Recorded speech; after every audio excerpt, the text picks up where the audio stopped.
Escuchas Bits and Brains. Navegando de forma más humana y consciente la sociedad digital.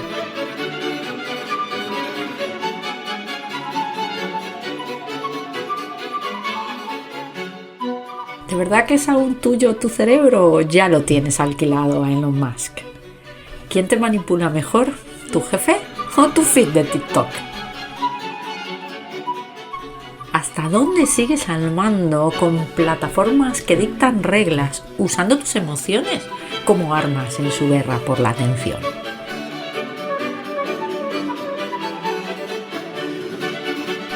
¿Cómo cambia nuestra versión a las pérdidas cuando los datos son la nueva moneda? ¿Cómo reinterpretar la heurística de disponibilidad si la información nunca calla? ¿Cómo encajar un cerebro de racionalidad limitada con un mundo de opciones infinitas? ¿Qué libertad nos queda con algoritmos que ya saben lo que vas a hacer antes que tú?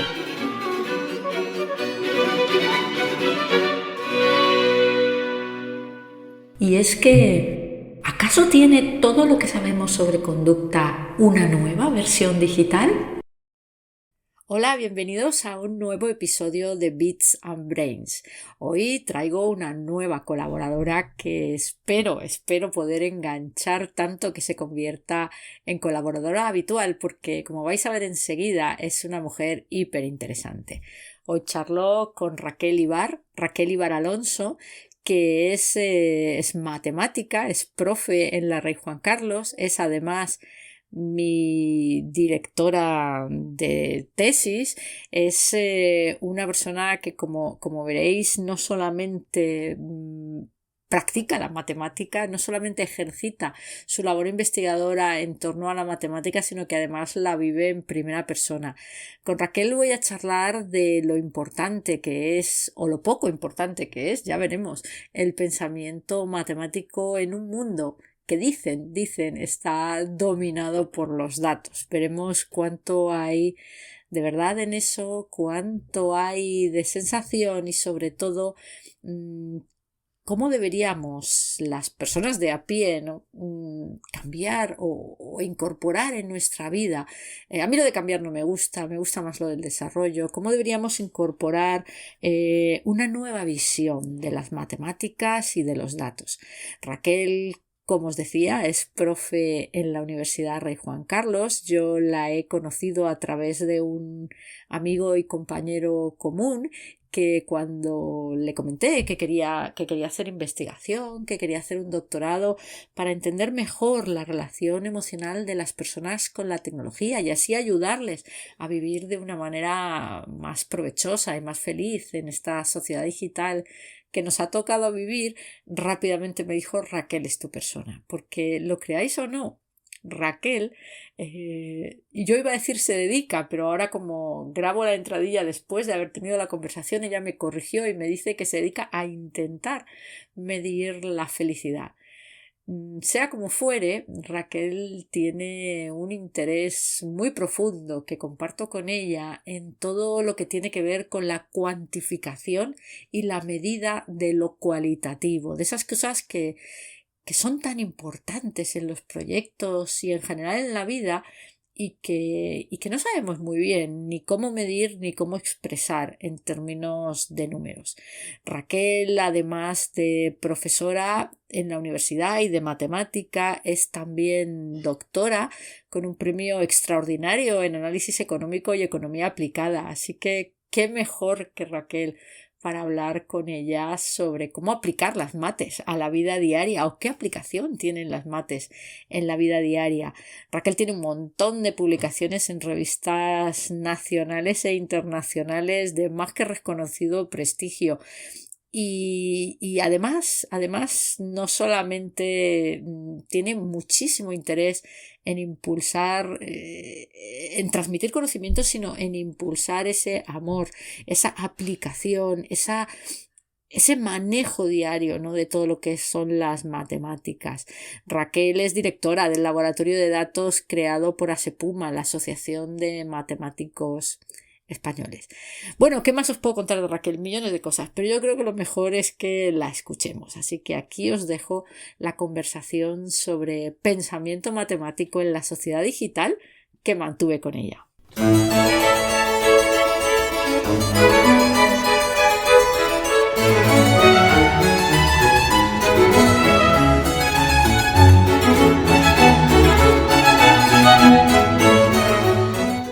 Hola Raquel, ¿qué tal? ¿Cómo estás? Hola Virginia, pues muy bien, aquí preparada. Preparada. Bueno, vamos a hablar hoy, yo ya te he presentado en la entradilla y vamos a hablar hoy de matemáticas. ¿Cómo no? ¿Cómo vamos a hablar de matemáticas?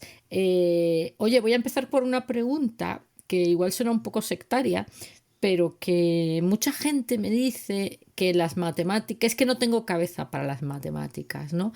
De hecho, no sé si recordarás que el año pasado te pasé el caso de un compañero que tenía una niña con fobia a las matemáticas, ¿no? Que le generaban una ansiedad terrible. ¿Tú crees que todos tenemos cabeza para las mates?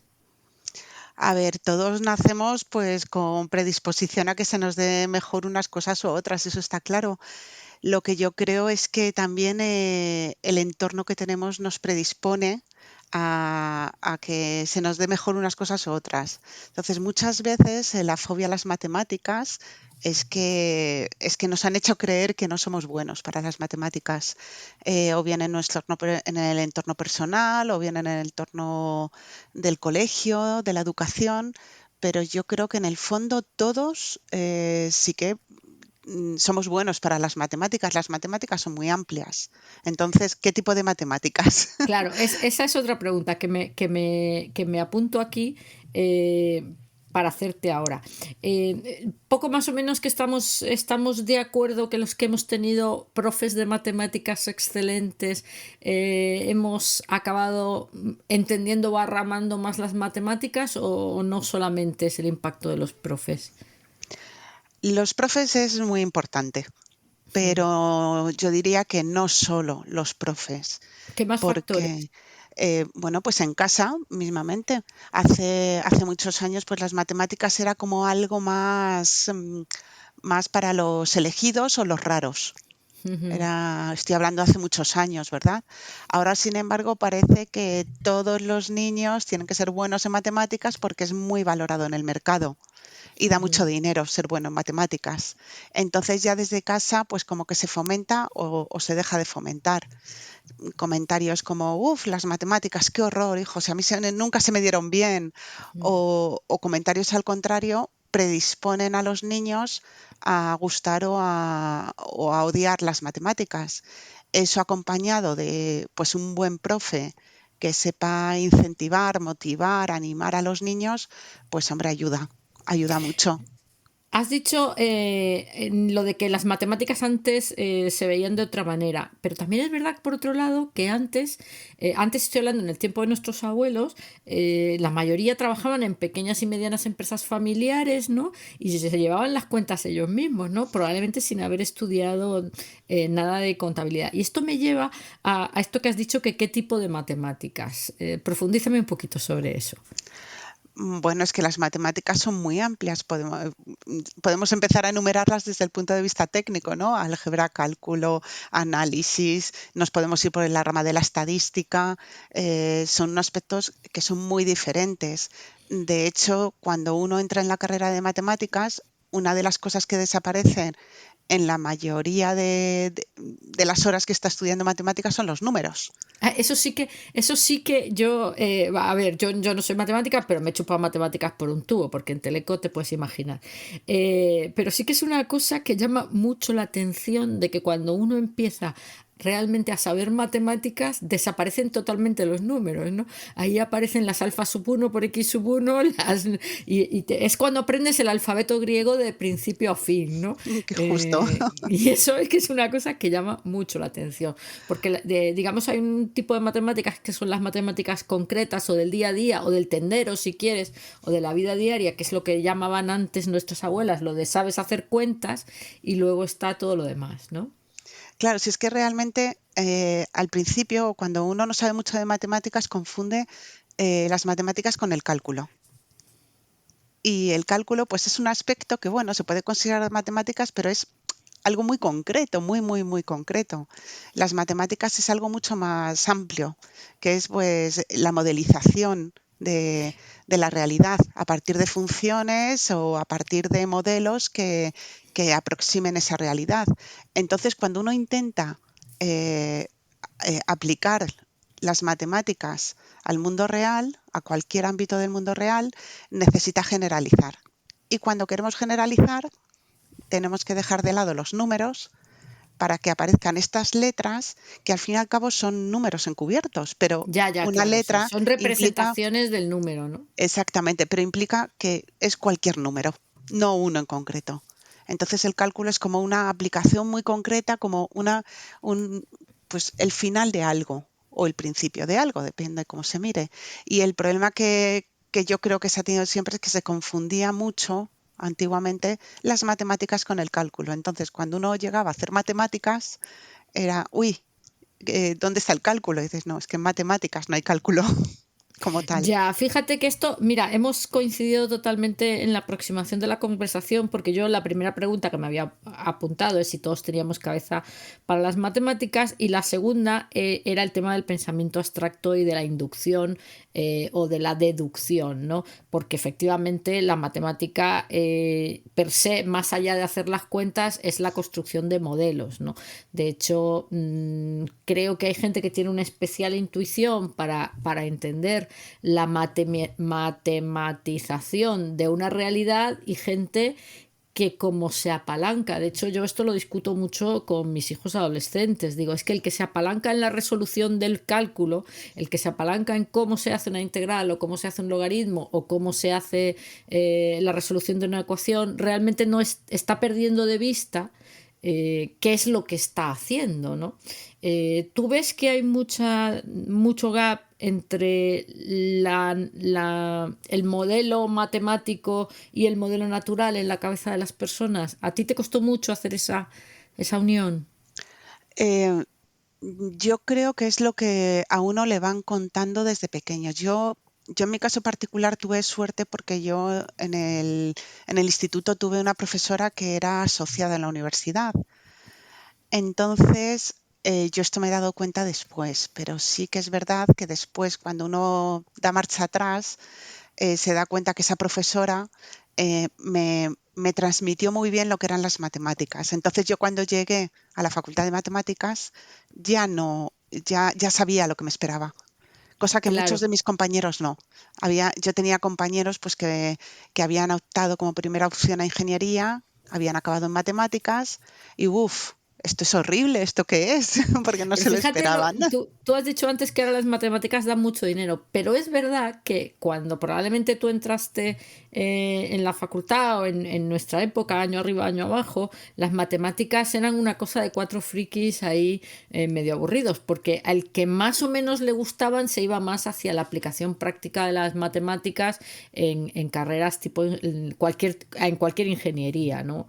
Eh, Justo, pero sí, lo que pasaba entonces, porque a mí me sucedió, claro, para hacer matemáticas se supone que tienes buena cabeza, digo se supone porque, bueno, luego ahí podríamos entrar. Entonces, si tienes buena cabeza, yo me acuerdo que me decían, pero ¿y por qué vas a hacer matemáticas pudiendo hacer una ingeniería? ¿Por qué claro. vas a hacer matemáticas pudiendo hacer arquitectura? ¿Por qué vas a hacer Y yo decía, pues porque me gustan.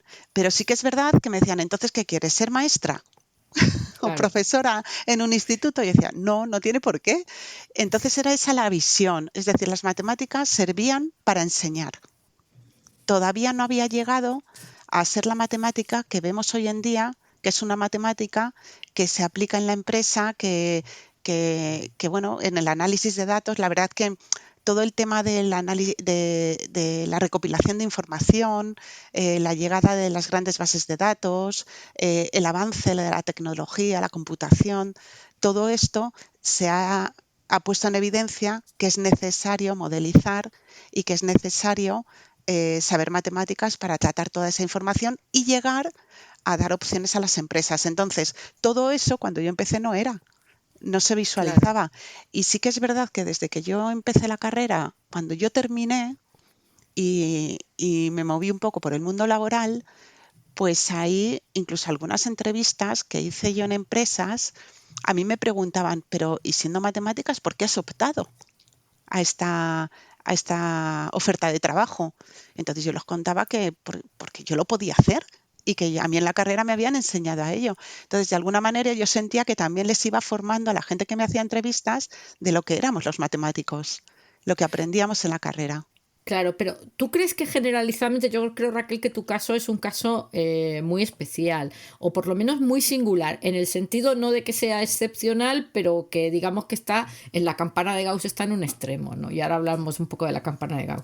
Pero ¿tú crees que en general, en lo que tú te encuentras a tu alrededor, y tú tienes hijos en edad de colegio, ¿tú crees que se está produciendo el cambio que necesitan las matemáticas para que los chavales que salen del bachillerato lleguen a la universidad con esa mentalidad de matemática aplicada o de matemática útil o incluso de apóstoles de las matemáticas? No exactamente. Lo que yo creo es lo que el cambio que se está produciendo es que ahora en la sociedad, si un niño muestra, muestra rechazo a las matemáticas, se le apoya mucho y se le induce mucho a que da igual, aunque no te gusten las matemáticas, tienes que saber matemáticas y en el fondo es bueno que sepas algo de matemáticas, cosa que antes no pasaba.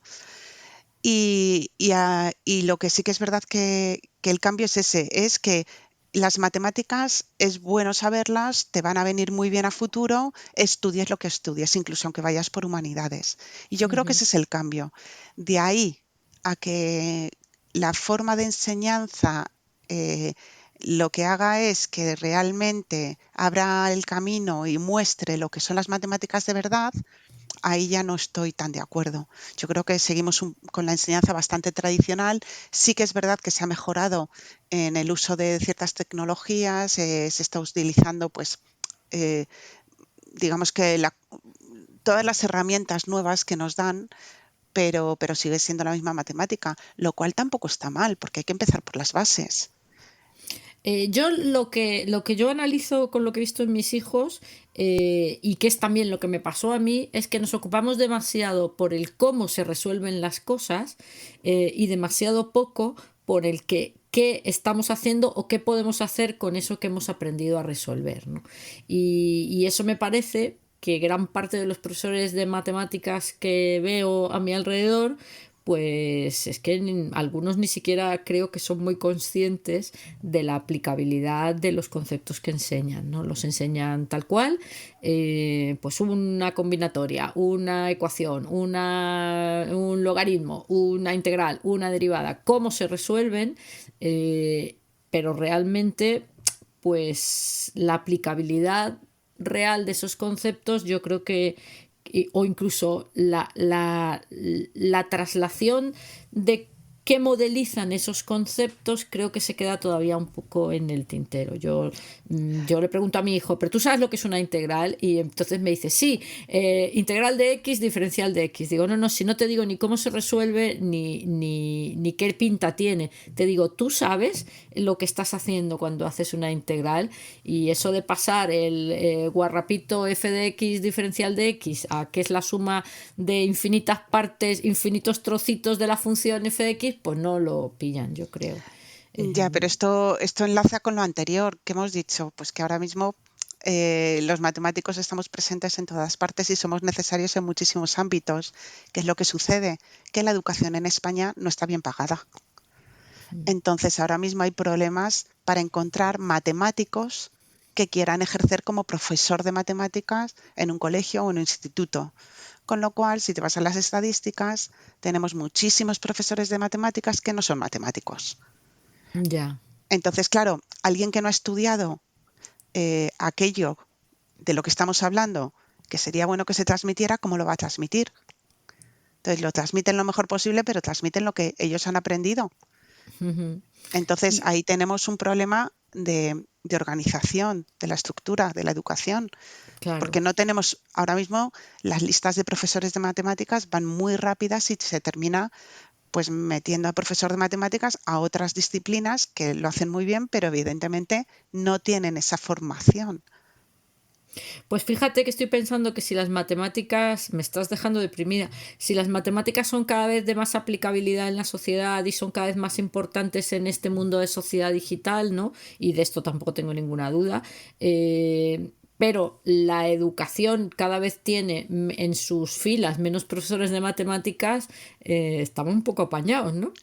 Bueno, pero también los profesores que realmente les gusta, aunque no tengan la formación inicial, después de unos cuantos años ellos también van avanzando, van aplicando innovación. Es decir, tenemos buenos profesores, no hay que tampoco decir que son todos malos, pero sí que es verdad que la base es esa, que tenemos que entender que a lo mejor tú te has encontrado con un caso particular.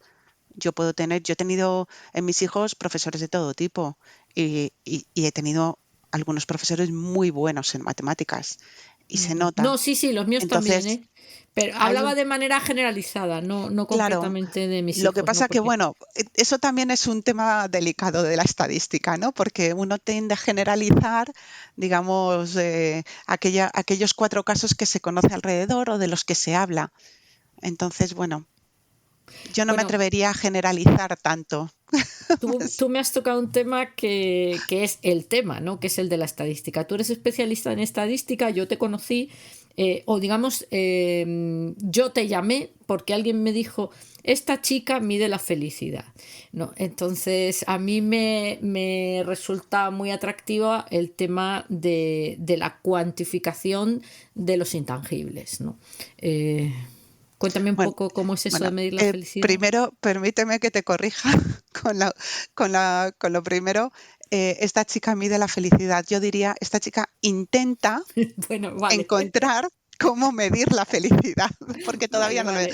todavía no lo he encontrado. Así que Si no hemos encontrado la felicidad, lo de medir la felicidad va en segundo lugar, ¿no? todavía no Porque sabemos primero ni lo tendríamos que que es. definir efectivamente qué es la felicidad, ¿no? Pero en estas cosas que son la pescadilla que se muerde la cola, yo creo que en algún punto es como cuando hay un corro, ¿no? Y tú lo rompes y te metes en medio del corro. Y dices, me da igual si me voy a meter entre estos dos o entre aquellos dos, pero tengo que entrar en el corro porque si no, en la vida a progresar.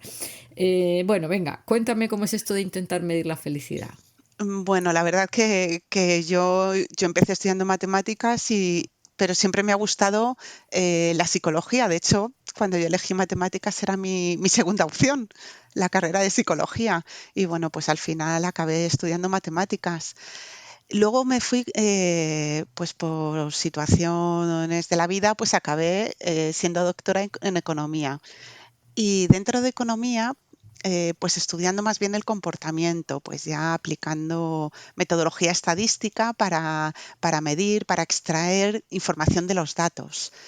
Y claro, me di cuenta que ahí me gustaba mucho a través de los datos ver cómo se podía llegar más allá en el comportamiento de las personas, el comportamiento económico, cómo esa economía del comportamiento pues le quedaba mucho por desarrollar y cómo la matemática podía ayudar a encontrar unas medidas en ese ámbito. Claro, en todo esto entra mucho toda la medida de lo cualitativo. No sé si me voy a Sí, sí, sí. extender demasiado, pero No, no, tú dale, dale. pues la parte claro, al principio las técnicas estadísticas para medir toda la parte cuantitativa de la información que tenemos disponible, pues están bastante trabajadas y muy desarrolladas. Pero cuando ya nos metemos en lo cualitativo ya es complicado. De hecho, hay un aspecto en lo que, bueno, todo es cualitativo, nosotros lo cuantificamos para poder modelizar, o todo es cuantitativo y a través de nuestra forma de recoger la información lo hacemos cualitativo y luego le queremos dar otra vez la vuelta a lo cuantitativo. Bueno, pues ahí lo dejo, porque es Pues otra de las fíjate cosas que que tampoco lo tengo claro. no lo dejes. Permíteme un inciso y un hipervínculo aquí para que hablemos. Yo tenía aquí apuntado también una cosa que a mí me da vueltas en la cabeza hace muchísimo tiempo y es si las personas confiamos más en los números que en las palabras. Porque yo de las pocas cosas que he aprendido en 30 años de vida profesional es que cuando quieres que te compren algo, tú saca un Excel o saca una estadística o saca una tarta. Una tarta me refiero a un gráfico y parece como que el chip de la cabeza del que te está escuchando cambia. De hecho, tú sabes que yo escribo hace mucho tiempo y siempre me decían, Virginia, en cada post o anécdota o dato. ¿Tú crees que las personas reaccionamos distinto a los números que a las palabras? Sí, sí, da la sensación como que una palabra acompañada de un dato concreto da más, eh, da más confianza, como que verifica es el argumento que se está intentando trasladar con solo palabras.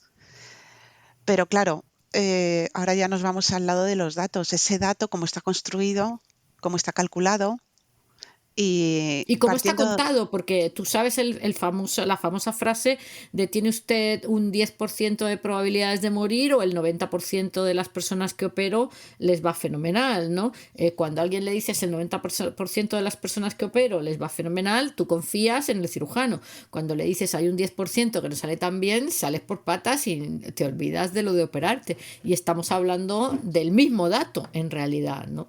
sí, que estamos hablando de la percepción del individuo, es decir, cómo percibes esa información y cómo te la cuentan, el contexto en el que te la cuentan, las palabras de anclaje que utilicen. No es lo mismo hablarte de un porcentaje de algo bonito, de algo de vas a vivir, vas a ser feliz en un 90% de las ocasiones, estás utilizando palabras felices, con lo cual pues se ve todo muy bien que el mismo dato, como dices tú, con palabras negativas. Ese anclaje que uno tiene a las palabras negativas ya le hace ser más pesimista. Entonces ese 10% resulta que es mucho más grande que el 10% correspondiente al 90% cuando te hablan de El todo lo grande en tu bonito. cabeza. Y porque si yo te digo la mayoría, ya no funciona igual que el 90%, ¿no? Es lo mismo, hablábamos el otro día, cuando hablábamos del libro de Dan Ariely, hablábamos del tema de la palabra gratis, ¿no? Del cero versus el 0,000001, ¿no? Como en nuestra cabeza no funciona igual el 10 elevado a menos 12, que todos sabemos que es cero, que el cero puro pelado, así llamado con la palabra, incluso no con el número, sino no con el guarismo, sino con la palabra cero, ¿no? ¿Qué nos pasa con el cero? ¿Tú tienes Bueno, pues alguna...? es que el cero es la ausencia de todo. Y es un Entonces eso concepto es muy demasiado extraintuitivo para nosotros. o demasiado extremo, ¿no? Los extremos siempre dan miedo. Entonces, bueno, no es lo mismo decir casi cero que cero. No es lo mismo pensar, al final es que, no, es que estamos diciendo cosas distintas. Es decir, cuando uno dice cero, tienes cero probabilidades de que te toque la lotería. Es decir, pues entonces no compro. Es que me estás diciendo que no me va a tocar. Ya. Suceso imposible, que se llama en matemáticas. Y sin embargo, si nos dicen es muy poco probable que te toque la lotería, porque a lo mejor tienes una probabilidad del 0,000001, siempre en la cabeza dices, bueno, pero no me ha dicho que nunca me va a tocar. Ya. Entonces, quiero decir que es que al final el Mira, suceso imposible es el imposible. Y mira, eso esa es una realidad matemática. Y entonces el cero es lo que te está transmitiendo. ya. Pues fíjate, te voy a contar una cosa. Tú conoces este experimento, porque es un experimento clásico en economía de la conducta, ¿no? Te estoy hablando del problema de Linda. Lo voy a contar así un poco para que la gente lo entienda. Linda es, bueno, lo que se hace es se coge a la gente y el experimentador les dice, Linda tiene 31 años, es soltera, abierta y está llena de vida. Se especializó en filosofía. Y cuando ya era estudiante estaba muy preocupada por los problemas relativos a la discriminación y a la justicia social y participó en manifestaciones antinucleares. Y ahora pregunta, ¿cuál de las dos alternativas es más probable? A. Linda es cajera de un banco. B. Linda es cajera de un banco y participa activamente en los movimientos feministas. Un porcentaje muy amplio de la gente dice lo segundo, cuando desde un punto de vista lógico, un subconjunto de un conjunto nunca es más probable que el conjunto entero, ¿no? Lo que plantean, y esto lo plantean Tversky y Kahneman, y hablan de la falacia de conjunción y cómo los subconjuntos y cómo cuando empiezas a dar detalles, pues nuestra mente piensa que lo que tiene más detalles es más probable que lo que tiene menos detalles. Pero viene este señor, el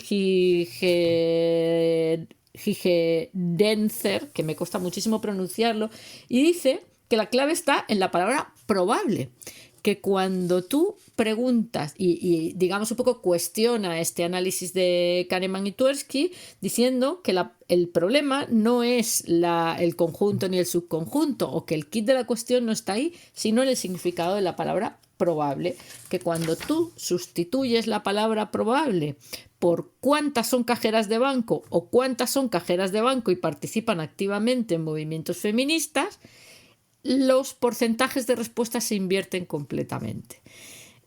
Lo cual me parece muy llamativo. Y esto me lleva a la pregunta de si entendemos bien el significado de probabilidad.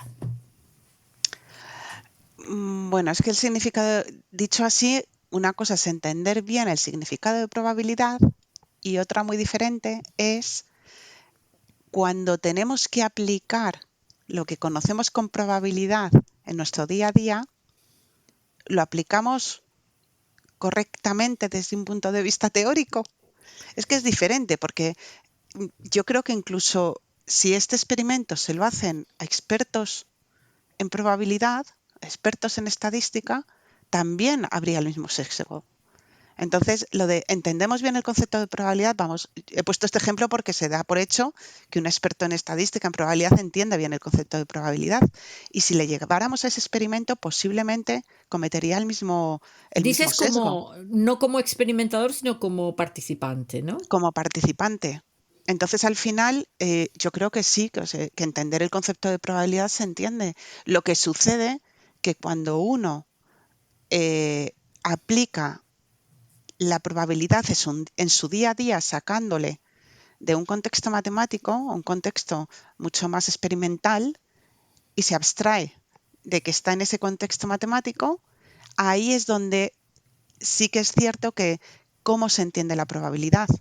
Entonces, muchas veces, pero esto es lo que yo puedo llegar a pensar, es que lo que se hace, y es una de las posibles explicaciones a este caso, es no calculo la probabilidad de que sea cajera y activista y participe en movimientos activistas, sino lo que a lo mejor la cabeza primero sufre un anclaje de es cajera. Sí, lo tengo claro, es cajera. Y cuando ya me dan la segunda opción, dice cajera y activista, entonces ya no hace la probabilidad, no se calcula la probabilidad de cajera y activista, sino que sea, sabiendo que es cajera, porque lo tengo clarísimo, porque me lo está dando en las dos opciones, ¿cuál es la probabilidad de activista? Ah, pues es muy alta, pues entonces es esta. Claro, pero sobre todo es muy alta porque anclo eso no a la probabilidad matemática, sino a lo que escuché anteriormente de que la tía estudia filosofía, que le gustan Bueno, las no sé qué. es la probabilidad matemática sobre el subconjunto de las cajeras con la información previa que me han dado, que puede ser bueno, pues que me está condicionando.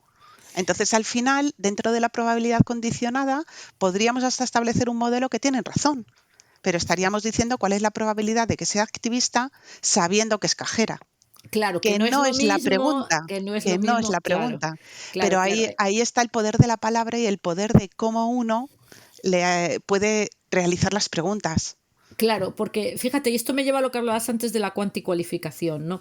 Está lo probable, o sea, cuando yo digo qué probabilidad, qué es más probable, no es igual cuando yo te digo cuántos hay de estos y de los otros. El cuántos te lleva a un, digamos, mecanismo mental o te activa las neuronas de cuantificación y las de probable, que a lo mejor también te las debería activar, ¿no? Porque para eso está la estadística, pues te las activa de otra manera, ¿no?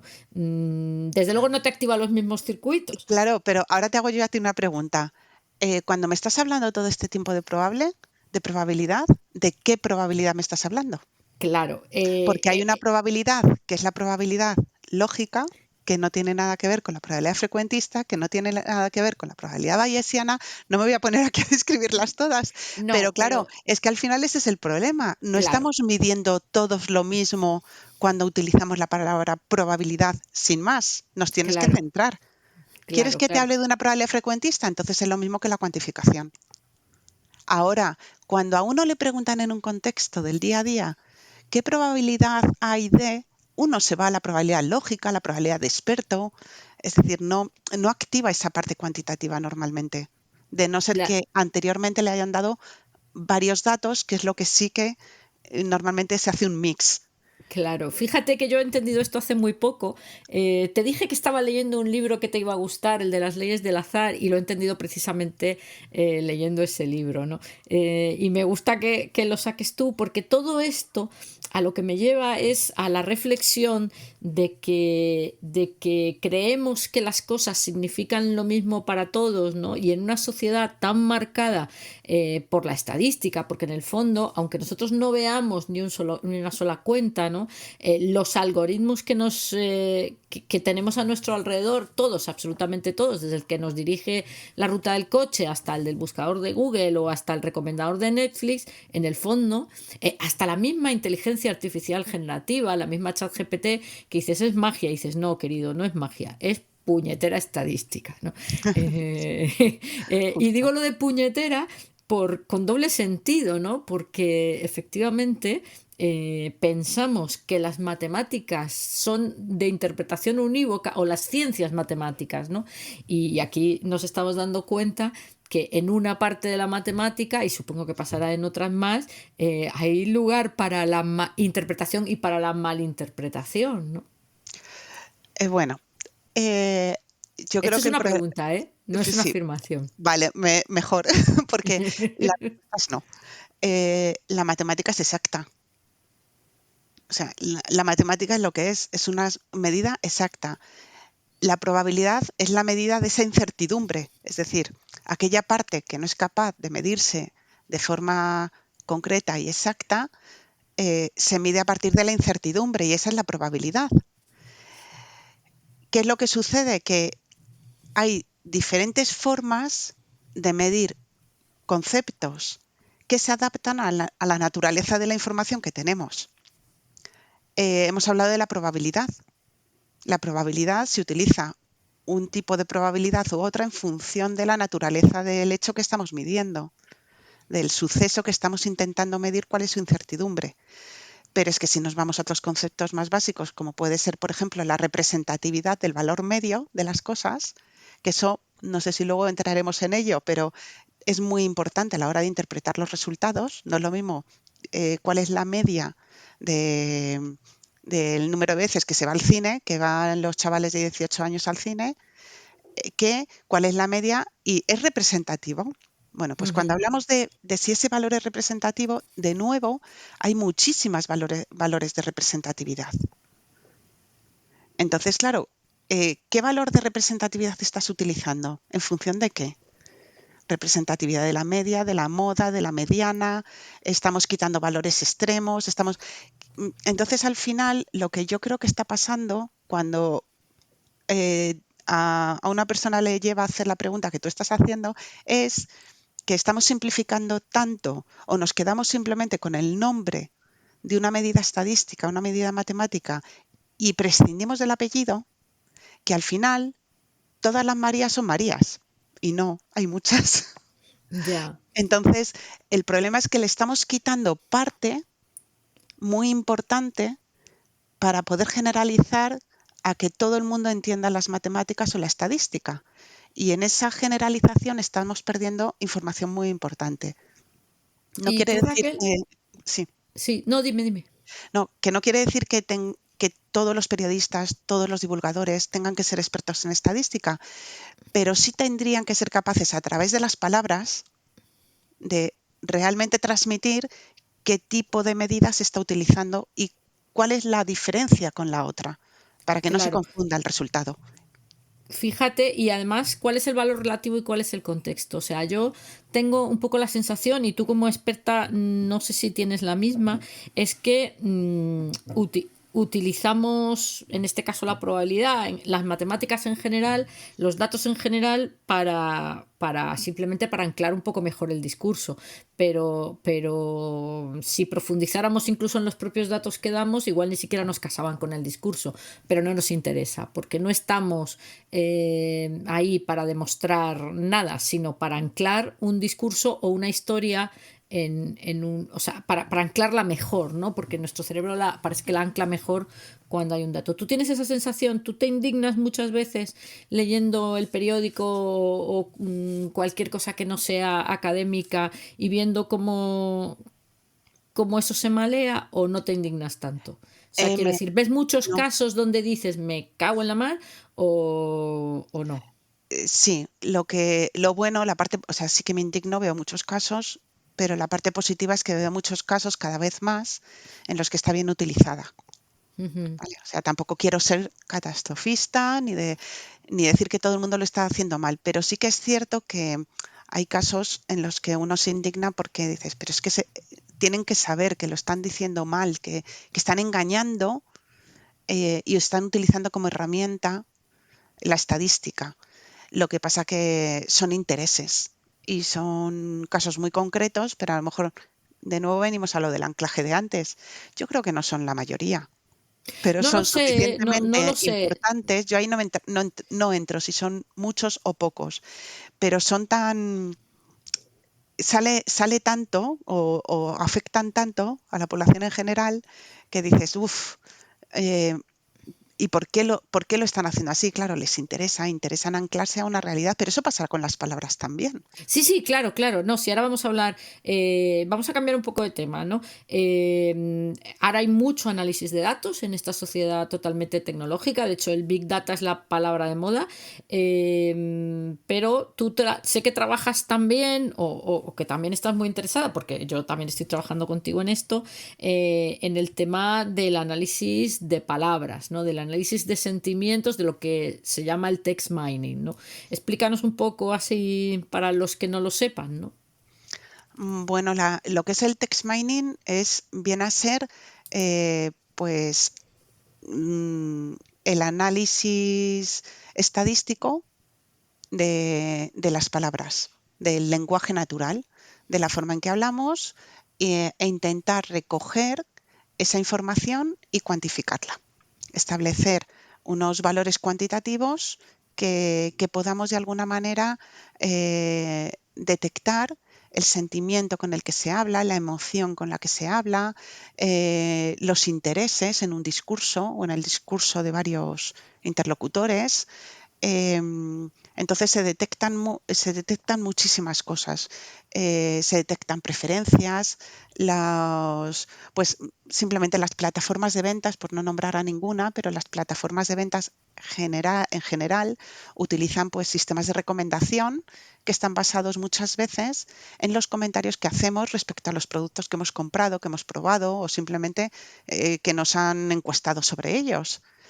Y todo esto, el objetivo es hacer un mismo análisis estadístico, pero con un análisis previo del texto, que es el text mining, en el que se establece una cuantificación de ese lenguaje y se establece una relación entre las palabras y se utiliza la probabilidad. La probabilidad es fundamental en todo esto.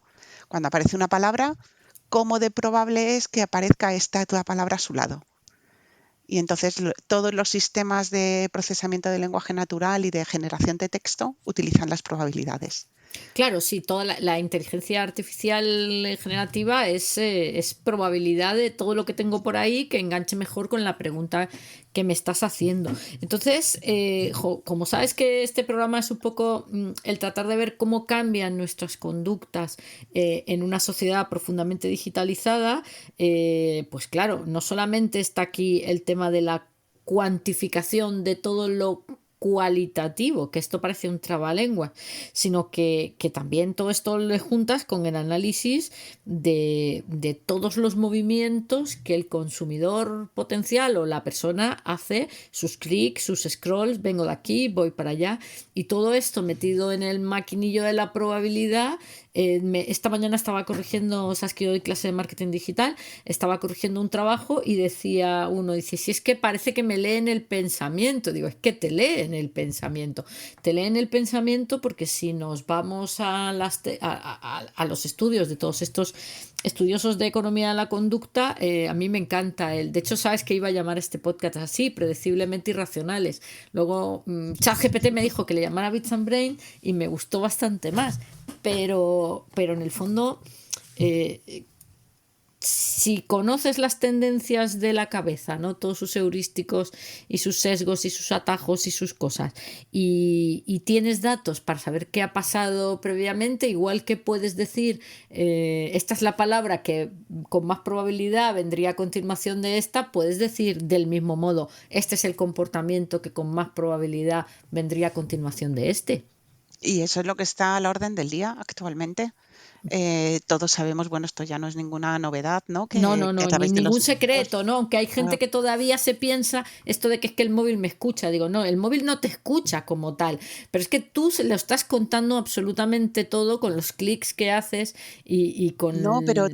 también con los micros. Tenemos Alexa o tenemos diferentes micros que los tenemos activados todo el día. Sí, Todo el bueno, día, pero porque concretamente, efectivamente, con Alexa. De hecho, bueno, lo habré dicho en la entradilla, pero lo voy a repetir. Raquel es mi directora de tesis y justamente esta madrugada que estaba escribiendo sobre la autorrevelación que hacemos las personas en Internet, y es curioso, los 4 o 5 papers que he leído esta tarde, de cómo cambia nuestras capacidades o nuestras intenciones de autorrevelación cuando tenemos delante a un interlocutor no humano, ¿no? O cuando estamos interactuando con una máquina, y cómo también las técnicas de falsa reciprocidad disparan la autorrevelación de las personas. Es decir, diseñar un chatbot que también cuente cosas de sí mismo hace que tú rajes lo que no está escrito, ¿no? Entonces ya no solamente es que predicen tu comportamiento, es que inducen tu comportamiento. claro, pues ahí es donde nosotros tenemos que avanzar y ser conscientes, es decir, no negar la mayor, saber No puedes, que, no puedes. que las máquinas están recopilando esa información. No hay una persona que nos esté escuchando al otro lado, pero sí que hay muchas máquinas que están procesando nuestro lenguaje, lo que estamos diciendo, y están analizándolo, porque eso, vamos, se hace ahora mismo de una manera muy sencilla. Entonces, sacan sus conclusiones, sus conclusiones del estado de ánimo, de si te apetece comprar algo, de qué es lo que vas a hacer a continuación, dónde vas a ir de vacaciones, si tienes alguna necesidad, si de repente tienes un problema. Entonces, ¿qué es lo que sucede? Que con esta información nos hacen recomendaciones. Y nos hacen recomendaciones que, claro, que nosotros sentimos que nos vienen bien. Entonces, ¿yo qué Bueno, y diría? algunas son muy evidentes, por ejemplo, cuando entras en Amazon, ya vamos aquí a decir nombres, ¿qué más da? No nos escucha nadie. Cuando entras en Amazon y te dicen, otros clientes han comprado, ¿no? O cuando entras en Booking y te dicen, que esto es un ejemplo que a mí me hace mucha gracia. Si tú estás buscando un apartamento en Nueva York a las 3 de la mañana y allí es de día, puede que haya 70 personas viendo el mismo apartamento porque es Nueva York, pero buscando casas rurales en León, pues no hay a las 3 de la mañana 72 personas viendo las casas rurales. Entonces, algunas son muy evidentes, otras son muy inductoras de conducta, y otras son tan absolutamente naturales, ¿no? Que no te das cuenta. De todas maneras, también es cierto que las personas, incluso sin pretenderlo, manipulamos al que tenemos enfrente muchísimas veces, ¿no? Y aquí estamos en una tesitura en la que el contexto digital nos está haciendo lo mismo, ¿no?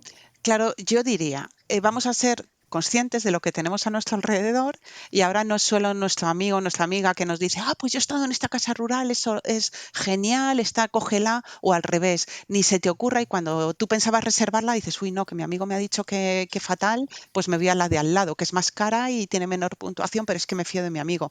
Eso es un ejemplo de la cercanía que nos está pasando ahora mismo, pues con el móvil, con los mensajes, con todas estas recomendaciones. ¿Qué es lo que diría yo? Pues no vamos a luchar contra corriente.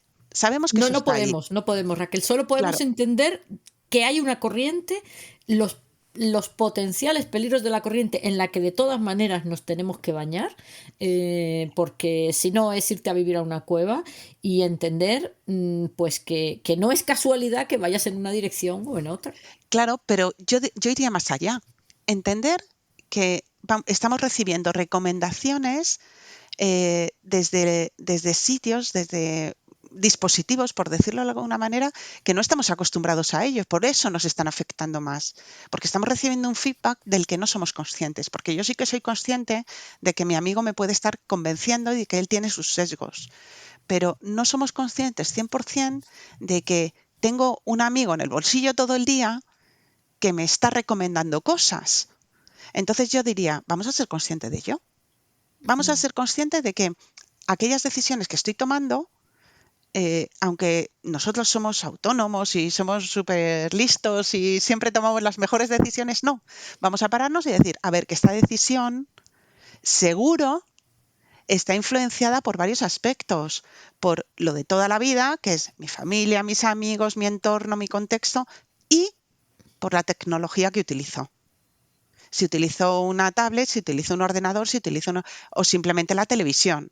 Entonces, una vez que uno es consciente de todo eso, ahora ya sentarse y decir, bueno, sabiendo que todo esto me está afectando, tomo la decisión. Y evidentemente tendremos decisiones sesgadas, pero por lo menos un poquito más conscientes de lo que estamos haciendo. Quitar la impulsividad y la urgencia que muchas veces es lo que nos transmiten estas recomendaciones que recibimos. Es decir, esta casa que es maravillosa, que la has mirado 5 veces, ten cuidado que hay 70 interesados a las 3 de la mañana en la casa rural de León y es que te la van a quitar. Entonces, para mí, y le das. Entonces, no, decir, bueno, pues mira, si me la quitan ya cogeré otra que no sea tan maravillosa, pero la voy a coger. Entonces, tenemos que trabajar un poco la idea de ser conscientes de todo lo que nos está rodeando y que las decisiones así directas muchas veces nos están afectando. Yo creo que simplemente con ser consciente de eso, ya Fíjate estamos dando un paso que adelante. justo la semana pasada grababa el programa en el que discutimos sobre el libro de Antonio Damasio, El error de Descartes, ¿no? Y decíamos, oye, es que solamente la conciencia del proceso genera unos sentimientos diferentes sobre el proceso en sí, aunque el proceso no cambie. Es decir, tú no es igual que te revuelque una ola porque estás haciendo surf que te revuelque una ola porque te has ido a bañar con más miedo que alma y nada seguro de lo que estás haciendo, ¿no? O con una inconsciencia absoluta de que las olas ahí en esa zona son peligrosas, ¿no? Son 3 circunstancias, ¿no? La de me monto en la ola y llevo el timón, la de le tengo miedo a la ola o la de soy una inconsciente de que las olas existen, que aunque el revolcón sea el mismo, el sentimiento con el que tú vives ese revolcón es completamente distinto. Y no te olvides que la forma de luchar contra ese revolcón también cambia, porque estás predispuesta. Claro. O sea, estás preparada. Entonces, en eso tenemos que trabajar, en estar preparados a qué es lo que nos viene encima. En ser conscientes y en tratar de entender un poquito más qué es lo que hay por debajo, porque tú en general cuando tratas de explicarle a la gente, decir, no, mira, es que esto no es así, ¿no? O yo ahora mismo, desde que me he leído el libro de estadística, es que estoy muy, muy tendenciada con el tema, ¿no? El otro día, por ejemplo, hablaban de que si Trump había aumentado los aranceles un 25% a Canadá y a México. Y yo decía, bueno, es que, y esto sí que lo hice adrede, lo busqué en los medios habituales, en el telediario, o sea, los medios populares, ¿no? En los periódicos que leo. Y oye, te puedes creer que en ninguno me encontré cuántos eran los aranceles de antes, porque dices, los ha puesto al 25%, y digo, ¿y cuánto tenían antes? ¿Y esos países tenían unos aranceles especiales respecto a los que tiene Brasil o eran los mismos? Es decir, no era capaz de cuantificar la magnitud del hecho, porque me faltaban por todos los lados un montón de datos. Y no te creas que los encontré, ¿eh? Es complicado cuando quieren vender una tendencia Claro, porque y se aquí lo que pone es esto es todo el el qué mundo horror, qué de horror. Entonces acuerdo. dices, oye, Sí. es que a lo mejor antes tenía el 18, entonces entre el 18 y el 25 no es igual que entre el 0 y el 25, o a lo mejor es que México y Canadá tenían unas condiciones especiales respecto a Guatemala y a Honduras, y Guatemala y Honduras ya tienen ese 25. No lo sé, no tengo ni idea, porque no fui capaz, tampoco me ocupé tantísimo del tema, ¿no? Pero en las 4 cosas que tuve alrededor, que son los 2 o 3 periódicos que leo, y dije, ponme el telediario, no encontré a nadie que dijera, vamos a poner las cosas en contexto, ¿no? El antes y el después. Claro, vamos a poner las cosas en contexto. Esto es un poco lo que te decía, a cómo, por un lado veo en la sociedad que nos rodea, por un lado veo cómo el uso de los datos cada vez tendencia más al apoyo del discurso y no a la explicación de la realidad, o por lo menos hay muchos casos donde lo tendencia. Y luego, por otro lado, es todo el magreo estadístico que los algoritmos tienen la potencia de hacer y lo poco conscientes que somos las personas del impacto de los resultados que nos arrojan. Ya, yo creo que también habría que distinguir, Virginia, en qué fuentes estamos utilizando. Y de nuevo, valorar la información estadística que nos aportan en función de la fuente. Ah, claro, eso es No fundamental. es lo mismo un dato estadístico en el telediario, en un titular, Mm. que qué es lo que han cogido, pues de todo un informe, que puede ser 50 páginas de informe, con una cantidad enorme de información estadística, han seleccionado 2 datos. Por con muy buena voluntad que hayan tenido en seleccionar aquel dato más representativo, te aseguro que no están contando toda la verdad, pero no porque no quieran, sino porque no tienen espacio en el Mm. informativo. Es un titular o son 5 minutos de noticia.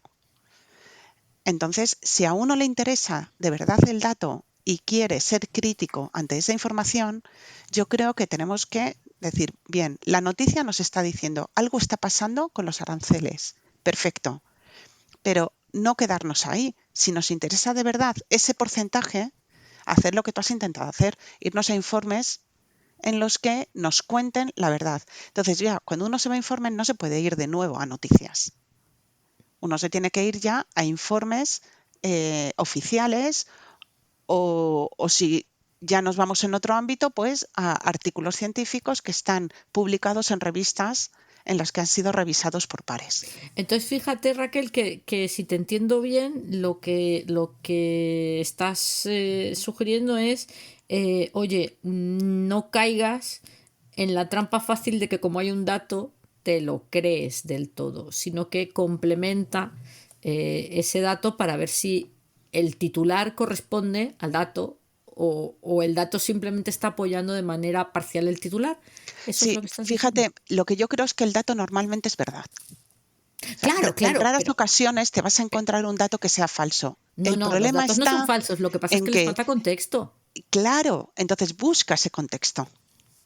No dejes que te lo contextualice el medio en el que estás escuchando la noticia o el periodista que está lanzando la noticia, porque ese dato es real, pero contextualízalo tú. Claro, pero ¿cómo lo contextualizas cuando en tus fuentes, digamos que tienes a golpe de clic y que tienes a golpe de 30 segundos, porque tampoco estamos en la vida para estar cuestionándonos cada cosa que yo lo hice, yo creo que totalmente influida porque me acababa de terminar el libro este de las leyes del azar, ¿no? Si no, pues me lo hubiera tragado y ahí hubiera pasado. Dice, no Pues todo el mundo fíjate, tampoco está para leer papers, ¿no?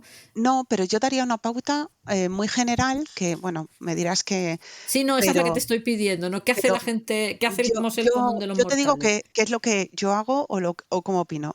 Si a mí me das un dato en un periódico, estoy leyendo un periódico y tengo un dato, ese dato tiene que tener una referencia de dónde ha sido extraído. Estoy contigo, estoy Si ese contigo. dato no tiene la referencia de dónde ha sido extraído, ya no me lo creo, ni para bien ni para mal. Digo, lo pongo en duda.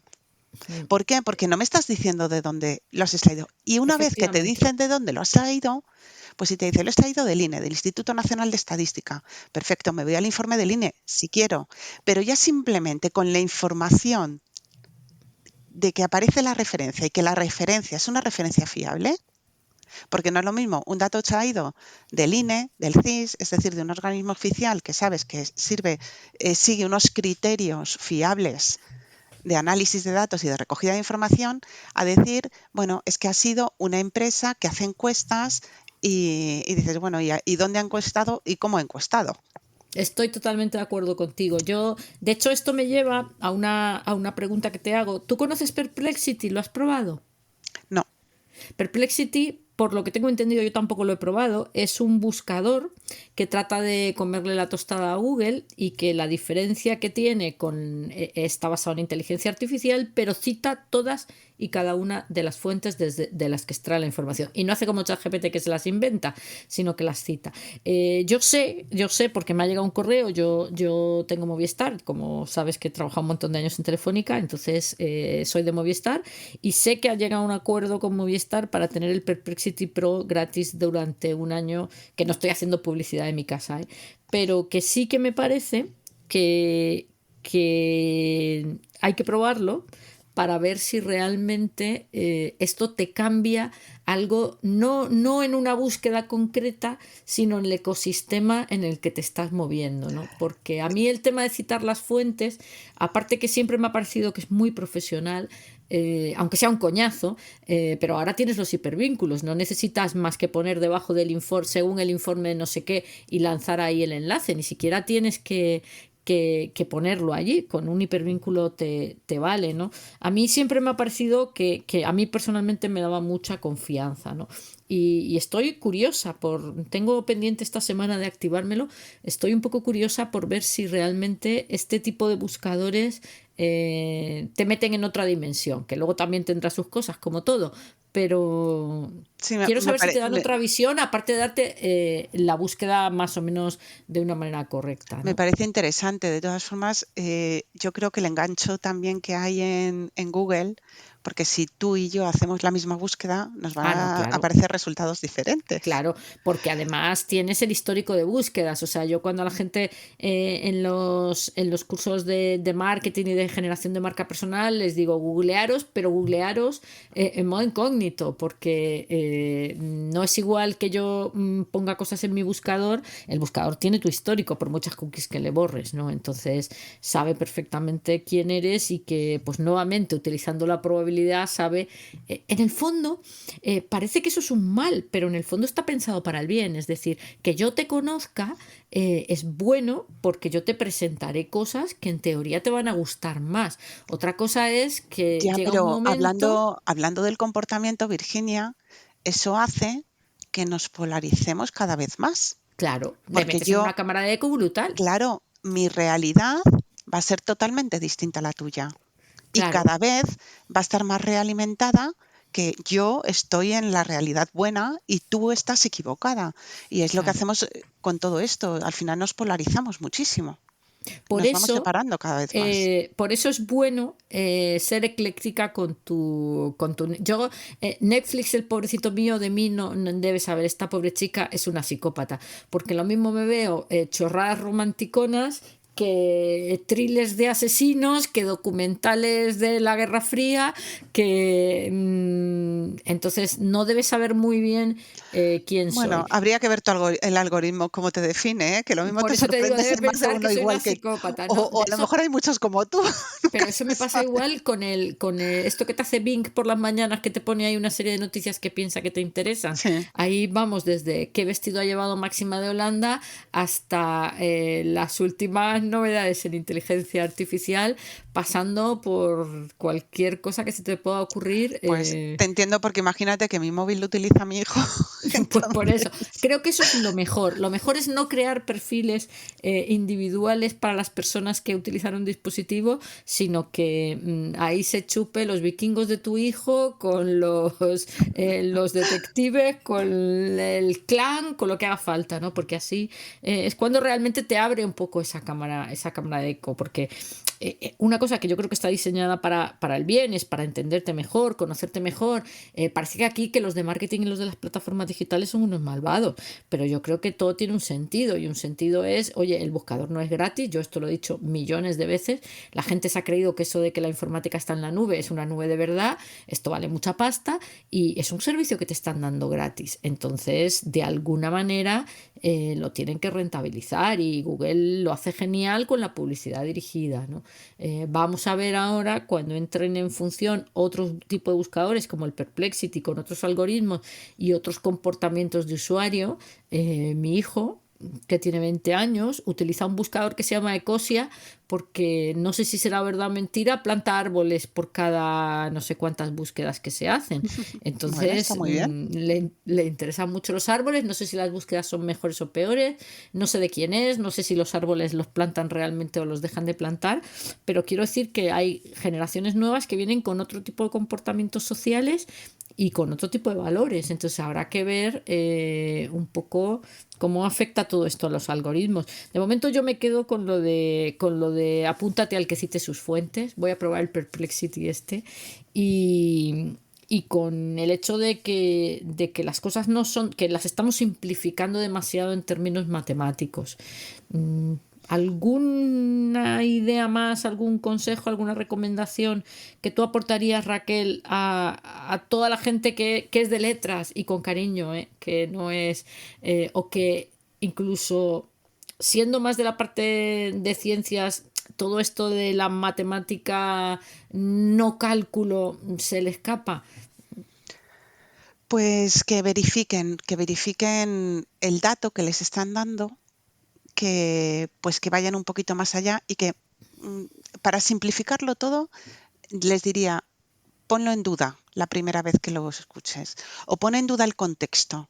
Es decir, no creas que porque es un número y se esté apoyando la noticia o el mensaje en un número o en varios, ya le tienes que dar una credibilidad en lo que no hay otra posibilidad. No, siempre piensa que ese número puede ser cierto, pero puede estar contextualizado en un grupo más pequeño, en un grupo más amplio, o muchas veces, y esto también me gustaría dejarlo patente, cuidado, porque tendemos a generalizar de tamaño pequeño, de muy pocos elementos, generalizamos al comportamiento mundial. Sí, además esto es el sesgo de representatividad, y no es que lo hagamos con mala leche, es que Totalmente. nuestro cerebro lo hace sin querer, ¿no? Lo que dicen Eh, de la ley de los grandes números llevada a los pequeños números.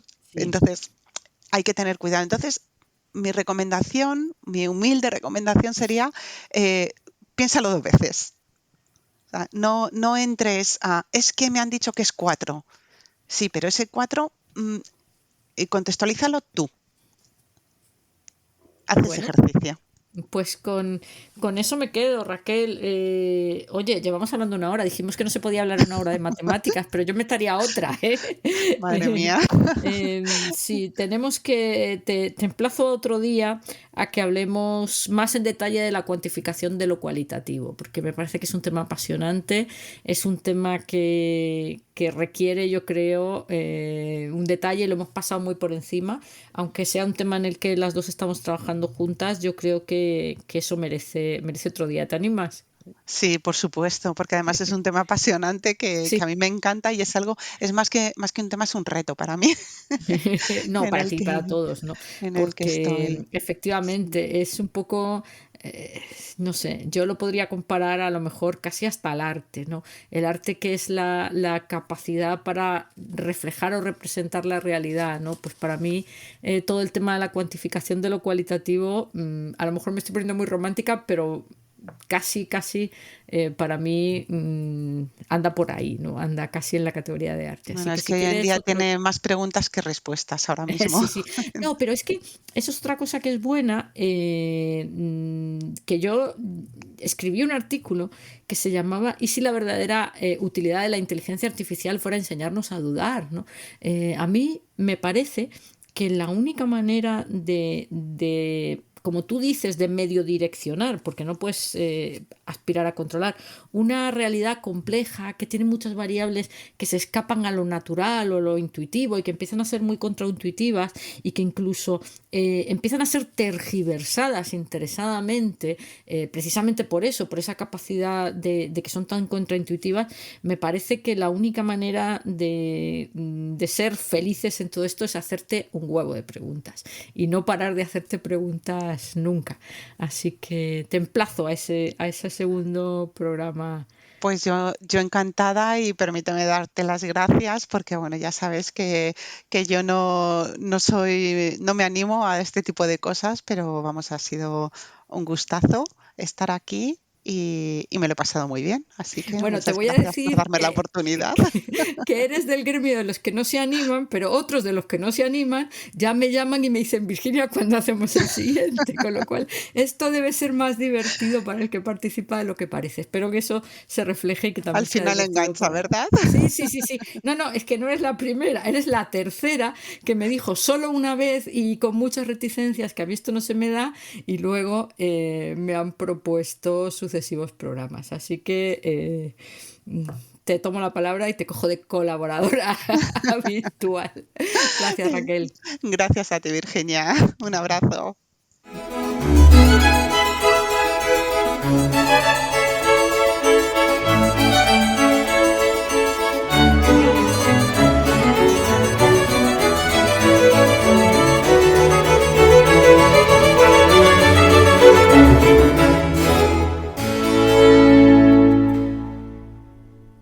Bueno, y de esta conversación, ¿qué me quedo?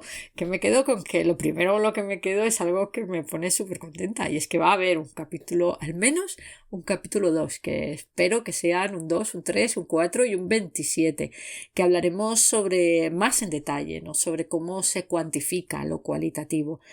Me quedo con su prudencia, me quedo con su prudencia a la hora de calificar las cosas, tanto la educación de las matemáticas como la aportación que hacen las matemáticas a la vida diaria. Me quedo con eso que también ella solo apunta, de que las matemáticas son un mundo enorme, lleno de matices, lleno de disciplinas, lleno de posibilidades, y como muchas veces tomamos la parte por el todo. Pero sobre todo me quedo con esa gran recomendación de persona inteligente, que es de que, oye, duda de todo, también duda de los datos que te dan, sobre todo cuando no hay una referencia a la fuente detrás. Y como siempre, os dejo con unos minutillos de música para que, acompañados por ella, podáis asentar todas estas nuevas reflexiones y también las dudas que os haya podido crear en vuestras cabecillas, y sobre todo os animo a que no os perdáis la siguiente conversación, ni con Raquel ni con los otros colaboradores. Hasta el próximo episodio.